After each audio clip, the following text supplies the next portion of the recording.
ছোট্টবেলায় আমিও ধনী ছিলাম।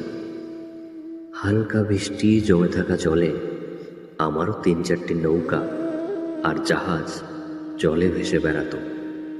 কাগজের হলে কি হবে, আকাশে আমারও বিমান উড়ে বেড়াতো। ছোট্ট খাট্ট দূরত্বগুলো কাগজের প্লেনেই যাত্রা করতাম। প্রাসাদ, অট্টালিকা আমিও বানিয়েছিলাম।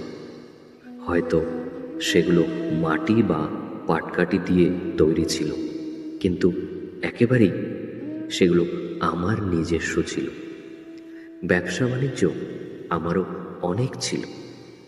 নারকেলের মালা দিয়ে দাড়িপাল্লা বানিয়ে কাটায় কাটায় জিনিস কেনাবেচা করতাম।